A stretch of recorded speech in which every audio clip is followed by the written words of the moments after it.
Dan ia berencana menjadi jahat karena ia merasa semua orang sama saja, terutama Gunung Zu yang ia anggap sama jahatnya seperti sekte iblis. Di lain tempat, Yu-er sedang memakamkan mayat kedua orang tuanya dan ia mendoakan mereka agar bisa tenang di alam sana dan bisa memulai hidup baru di dunia lain. 娘，家的孩子有爹有娘，我心里真的很羡慕，我真的很想天天都能看到你们。爹！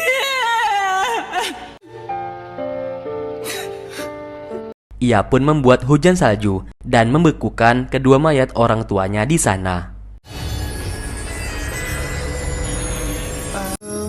雨鞋在沾染着荣耀，爱恨之间，古今豪杰，一生轰轰烈烈。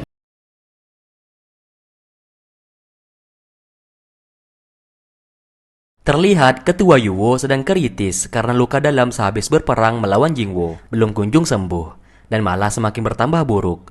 Tak lama kemudian, Zi datang menghampirinya. Sambil menangis, ia mengatakan kalau Chen-er tidak mau lagi dengannya.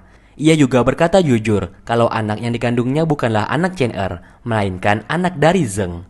Karena di saat itu, ia telah diberikan obat dan mengira Zheng adalah Chen-er.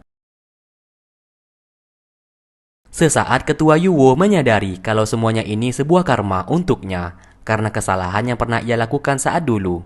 Dan kini karma itu menimpa putrinya sendiri. Singkat cerita, ketua Yuwo mengumpulkan mereka semua dan kini ia akan menyerahkan posisi kepemimpinan Gunung Zu kepada Chen-er.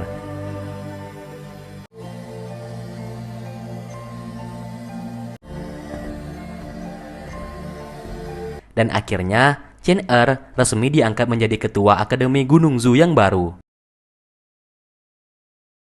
Setelah itu, Chen-er yang menjadi ketua meminta ketua Yuwo juga mengangkat Ding Dali menjadi ketua sekaligus penjaga puncak gunung. Karena bagaimanapun juga, semuanya ini hasil jerih payah Ding Dali yang berhasil memusnahkan sekte iblis.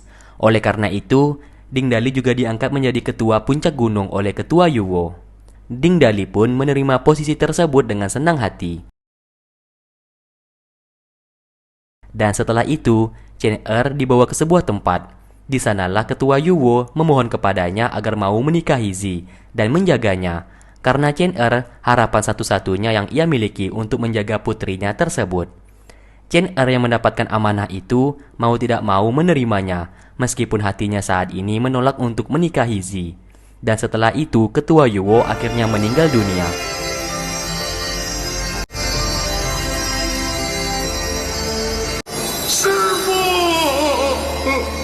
Dalam keadaan lesu, Chen-er mengatakan kepada mereka semua kalau ketua Yuwo telah meninggal. Sontak hal tersebut membuat mereka semua terkejut. Zi tiba-tiba menjadi pingsan setelah mengetahui ayahnya saat ini telah tiada. Namun berbeda hal dengan Ding Dali. Sesaat ia tersenyum dan matanya berubah menjadi merah.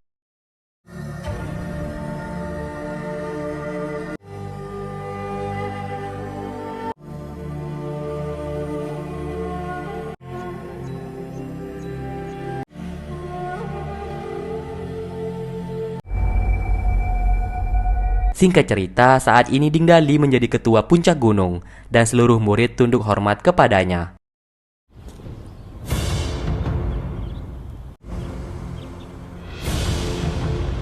Setelah itu, Ding Dali menghampiri Guru Wu di penjara dan mengabarkan kalau ketua Yuwo telah tewas. Sontak hal tersebut membuat Guru Wu menjadi terkejut. Dan Ding Dali mengatakan ketua Yuwo tewas karena luka dalam yang ia alami. Lalu saat ini, Guru Wu, kaki dan tangannya sudah tidak bisa digunakan kembali. Sesaat Ding Dali memberikannya sebuah penawaran, yaitu ia mau Guru Wu harus menjadi kaki tangannya. Apabila Guru Wu bersedia, ia akan memberikan buku ilmu bayangan darah yang dapat menyembuhkan kaki dan tangannya, agar bisa digunakan kembali. Terlihat Guru Wu merasa senang melihat buku ilmu bayangan darah tersebut. Dari sinilah kita bisa melihat kalau Ding Dali seperti mau merekrut orang-orang untuk bersekutu dengannya. Dan kita pun diperlihatkan lagi matanya berubah menjadi merah. Setelah itu, Ding Dali mengajarkan ilmu berpedang yang berasal dari kitab ilmu bayangan darah, yang dimana kitab itu tidak boleh sembarang orang mempelajarinya. Namun di sini, Ding Dali secara terang-terangan mengajari mereka. Terlihat sikap Ding Dali juga sudah berubah, dan bukan seperti Ding Dali yang dulu lagi. Ia pun mencoba meyakinkan mereka semua kalau ilmu bayangan darah bukanlah ilmu yang jahat, dan ia mengajari mereka supaya mereka nantinya bisa menjadi prajurit yang kuat, agar bisa bertarung untuk melindungi sekaligus mempertahankan Akademi Gunung Zu nantinya apabila dalam bahaya. Yun yang melihat dari kejauhan lalu mengabarkan hal tersebut kepada Chen Er. Singkatnya, Ding Dali beserta seluruh murid pun dipanggil dan menghadap. Chen Er sangat marah kepadanya karena ilmu bayangan darah sangatlah berbahaya. Apabila tidak kuat mental, takutnya seluruh murid akan terjerumus dalam kejahatan. Ding Dali berusaha meyakinkannya kalau ilmu bayangan darah tidak seberbahaya itu. Ia yakin seluruh murid mampu mempelajarinya, agar nanti apabila sekte iblis bangkit kembali, Akademi Gunung Zu sudah siap menghadapi. Dan ia yakin di bawah ajarannya, murid-murid Gunung Zu akan semakin kuat nantinya. Terlihat seluruh murid setuju untuk melatih ilmu bela diri, ilmu bayangan darah. Chen Er akhirnya tidak bisa berbuat apa-apa atas tindakan Ding Dali. Setelah itu, Yun dan Chen Er menaruh curiga dengan sikap Ding Dali akhir-akhir ini yang mulai berubah. Ia takut Ding Dali terjatuh ke dalam jiwa iblis dari batu merah padam. Oleh karena itu, mereka berdua akan mengawasi Ding Dali supaya tidak terjadi sesuatu hal yang tidak diinginkan. Setelah itu, Yun meminta sebuah racun kepada Guru Bai. Racun tersebut dapat menghilangkan sifat jahat seseorang, dan Yun berniat memasukkan racun tersebut ke dalam makanan Ding Dali. Lalu ia pun menemui Ding Dali dan memberikan sebuah makanan kepadanya. Sesaat, Ding Dali menghancurkan makanan tersebut yang ternyata ia sudah tahu kalau Yun hendak meracuninya. Yun sambil menangis meminta maaf karena apa yang ia lakukan ini demi kesembuhan Ding Dali, supaya tidak terjerumus ke dalam jiwa iblis dari batu merah padam. Ding Dali menjadi marah karena Yun menuduhnya telah berubah menjadi jahat. Ia pun tak terima dan menghancurkan makanan tersebut. Seketika, Yun menjadi sangat ketakutan melihat sikap Ding Dali yang telah berubah. Ding Dali mengatakan ia tak peduli semua orang membohonginya. Namun ia mau Yun tidak boleh membohonginya, dan ia meminta Yun harus percaya kepadanya. Dan setelah itu, Yun pergi dari sana sambil menangis. Dan terlihat semakin lama jiwa iblis di tubuh Ding Dali semakin dalam mulai merasuki dirinya. Di saat itu, Yu-Er mengumpulkan seluruh prajurit sekte iblis, yang dimana prajurit ini merupakan warga desa yang diculik dan keluarga mereka telah dibunuh oleh Jingwo. Oleh karena itu, Yu-Er hendak membubarkan mereka semua agar mereka bisa hidup bebas nantinya. Yu-Er mau saat ini istana sekte iblis akan ditutup dan kembali ke jalan yang benar.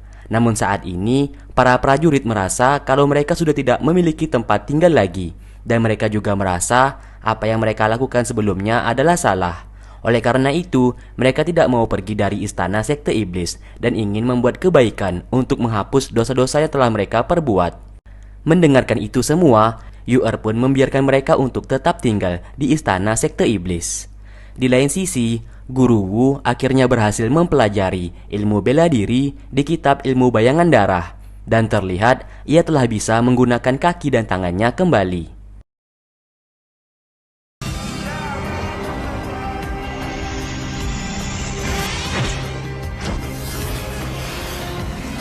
Sementara itu, Zi tiba-tiba menghampiri Chen Er yang sedang melatih murid Gunung Zu. Di sana ia ingin Chen Er menepati janjinya yang telah ia buat dengan ketua Yuwo sebelumnya, yaitu menikah dengannya. Di sana, Chen Er sesaat menolak untuk menikah dengan Zi karena ia sudah muak dengannya. Setelah itu ia pun pergi dari sana. Dan Zi seketika menangis melihat kekasih yang ia cintai sudah tidak menyukainya lagi. Sontak hal tersebut membuat seluruh murid yang melihat beranggapan kalau Chen Er adalah orang yang tidak tahu balas budi karena sudah berani menyakiti anak dari ketua Yuwo. Singkatnya, Zi sedang menangis di depan makam ayahnya karena ia tak menyangka hidupnya akan seapes ini. Di sana Ding Dali menghampiri sambil berkata kalau Chen Er merupakan orang yang tak tahu balas budi. Ia pun terus menjelek-jelekan Chen Er di hadapan Zi. Setelah itu ia mencurigai kalau ketua Yuwo tewas karena dibunuh oleh Chen Er. Tentu saja Zi sangat terkejut mendengarkan hal itu. Ding Dali pun merekayasa omongannya yang seolah-olah Chen Er memang memanfaatkan Zi agar bisa menjadi pemimpin Gunung Zu. Bukti pun diperkuat dengan ia menunjukkan sebuah kantong yang ia dapati di ruangan tempat ketua Yuwo meninggal. Hal itu membuat Zi semakin yakin kalau Chen Er telah membunuh ayahnya. Singkatnya, rumor mengenai Chen Er yang tidak tahu balas budi dan orang yang membunuh ketua Yuwo telah tersebar luas. Para murid mulai berbincang mengenai masalah tersebut. Sesaat, Chen Er yang berada di sana mendengarkan apa yang mereka gosipkan. Chen Er yang marah langsung menamparnya. Ding Dali yang mengintip sesaat membuat murid yang ditampar tadi menjadi tewas, yang seolah-olah Chen Er lah yang telah membunuhnya. Hal tersebut membuat Chen Er semakin bertambah panik.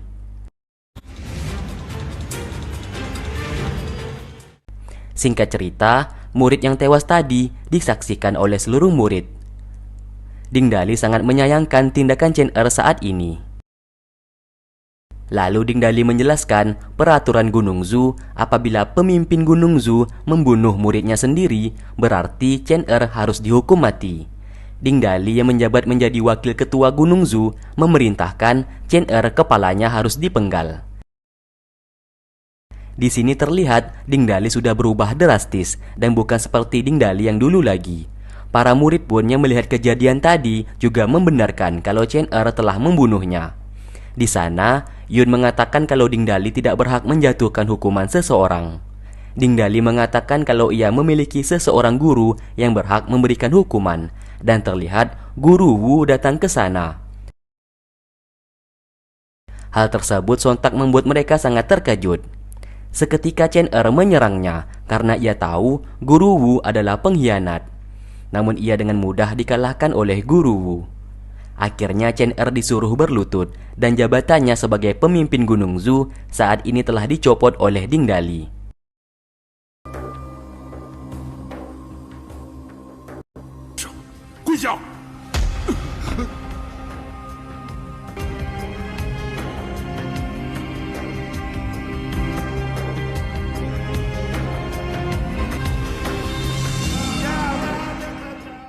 Singkat cerita, Chen Er, Yun, dan Zi pergi ke sebuah goa dan mereka hendak merebut pedang peminum darah karena mereka yakin saat ini Ding Dali telah berubah menjadi iblis dan sedang merencanakan sesuatu hal yang jahat.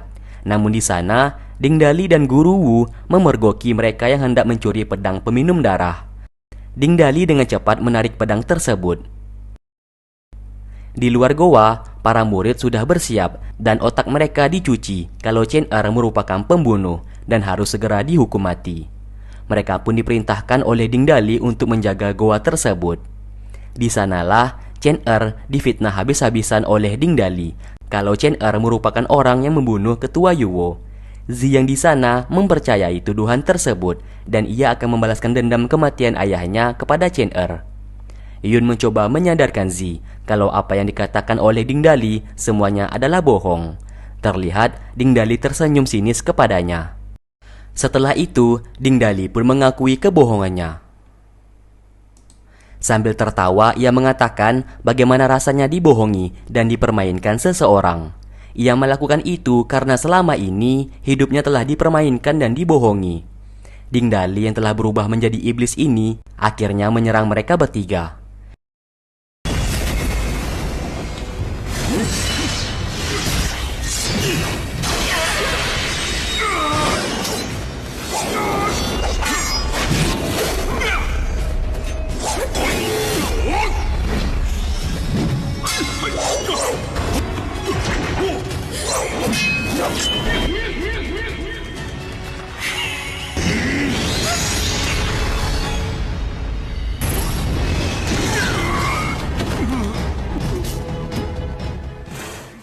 Di dalam pertarungan, Ding Dali dan Guru Wu berhasil melukai mereka. Zi di saat itu hendak dibunuh oleh Ding Dali, namun Chen Er melindunginya, yang membuat ia tertusuk oleh pedang peminum darah. Ding Dali dengan beringas menyerang mereka bertiga, hingga Yun akhirnya turun tangan dan menghentikan Ding Dali. Di sini hanya Yun yang tak ingin ia bunuh, karena Yun selama ini tidak pernah membohonginya. Setelah itu ia keluar dan mengabarkan ke seluruh murid kalau Chen Er dan Zi telah berkhianat dan hendak mencuri pedang peminum darah. Ia juga menyanjung Guru Wu yang telah berhasil menghentikan tindakan Chen Er dan Zi. Oleh karena itu, Ding Dali memutuskan akan mengangkat Guru Wu menjadi pemimpin Akademi Gunung Zu yang baru. Yun di sana hanya bisa menangis melihat Ding Dali yang telah berubah menjadi jahat. Di dalam goa, Zi sangat bersedih karena Chen Er telah tewas di sana. 我不是的，我很抱歉，如果不是因为是我害了你的。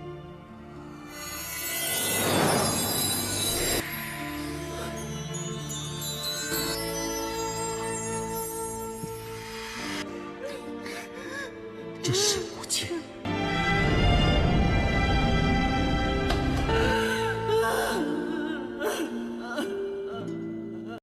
Keesokan harinya, Guru Wu sangat senang karena impiannya selama 24 tahun untuk menjadi pemimpin sebentar lagi segera terwujud.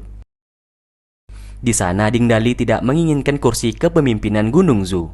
Sesaat ia mengatakan ia bisa menaikkan Guru Wu menjadi pemimpin dan ia juga bisa menurunkannya dari kursi kepemimpinan. Kalau Guru Wu mau menjadi pemimpin Gunung Zu, Guru Wu harus mengikuti semua perintahnya. Sambil tersenyum, ia pun pergi dari sana. Setelah itu, Guru Wu mengamuk karena ia kesal kepada Ding Dali yang seolah-olah paling hebat dan jago. Ia pun berencana akan menyingkirkan Ding Dali agar ia bisa berkuasa di Gunung Zu nantinya. Di lain sisi, Yun mencoba menenangkan Zi yang sedang menangis seharian di makam kekasihnya tersebut. Singkat cerita, Yun memarahi Ding Dali karena melihat seluruh murid sedang menyerang satu sama lain. Ding Dali mengatakan kalau itu semua adalah pelatihan supaya mereka menjadi tangguh dan kuat apabila menghadapi sekte iblis nantinya. Yun sangat terkejut karena mengetahui kalau Ding Dali berniat menyerang sekte iblis nantinya. Ia pun mencoba menyadarkan Ding Dali tentang tindakannya saat ini. Namun semuanya itu sia-sia dan Ding Dali tetap berniat menyerang sekte iblis. Yun lalu pergi ke kamarnya sambil menangis. Di sana ia teringat dengan perkataan Guru Bai kalau Ding Dali pernah mati satu kali dan bangkit lagi karena batu merah padam. Maka dari itu, Ding Dali berubah menjadi iblis. Ia pun melihat seruling milik Ding Dali yang pernah dititipkan kepadanya. Ia pun menggunakan seruling itu untuk memanggil burung merpati milik Yu'er dan mengirim surat kepadanya. Di istana sekte iblis, saat ini suasana di sana sedang ramai dan mereka berencana ingin membuat kebaikan dan membantu orang-orang demi menebus dosa yang pernah mereka lakukan. Namun sesaat, Reki mendapatkan surat dari Yun yang mengabarkan kalau Ding Dali sedang bersiap menyerang istana sekte iblis. Sontak hal tersebut membuat mereka sangat terkejut karena saat ini mereka ingin tobat, tapi kenapa Ding Dali berniat menyerang mereka? Melihat pasukan yang tersisa sedikit, Reki menyuruh mereka untuk segera pergi dari sana dan bersembunyi karena ia tak ingin mereka melakukan dosa lagi dan membunuh orang-orang. Informasi itu pun diberikan kepada Yu'er. Sesaat Yu'er terkejut setelah mengetahui kalau Ding Dali hendak menyerang sekte iblis. Ia pun penasaran kenapa Ding Dali melakukan itu. Akhirnya ia memutuskan untuk ke Gunung Zu dan mencari tahu apa yang sebenarnya terjadi saat ini. Singkatnya, ia pun tiba di gerbang Gunung Zu. Yun datang menyambutnya dan membawanya untuk bersembunyi. Sesaat, Yu'er merasa heran kenapa mereka harus bersembunyi. Dari sanalah, Yun dan pria mata sebelah menceritakan semenjak Ding Dali pernah mati satu kali dan hidup kembali gara-gara batu merah padam Kini Ding Dali sifatnya telah berubah drastis dan seperti seorang iblis. Tidak hanya itu, Ding Dali juga membiarkan para murid untuk mempelajari ilmu bayangan darah yang terlarang. Sontak hal tersebut membuat Yu-er merasa terkejut. Di sanalah Yu-er menceritakan semuanya mengenai masa lalu yang kelam yang dialami oleh Ding Dali. Kalau sejak Ding Dali masih kecil hingga dewasa, Ding Dali sudah disiksa oleh Jingwo, ayahnya sendiri, untuk dijadikan wadah batu merah padam. Dan semua kehidupan beserta orang-orang di sekeliling Ding Dali merupakan kebohongan belaka yang sudah direkayasa oleh Jingwo. Dan Yu-er merupakan salah satu orangnya tersebut. Dan ia sangat menyesal telah membohongi Ding Dali saat dulu. Mungkin karena gara-gara hal itu, Ding Dali menjadi murka dan hendak membuat semua orang sengsara, sama seperti yang Ding Dali alami saat dulu.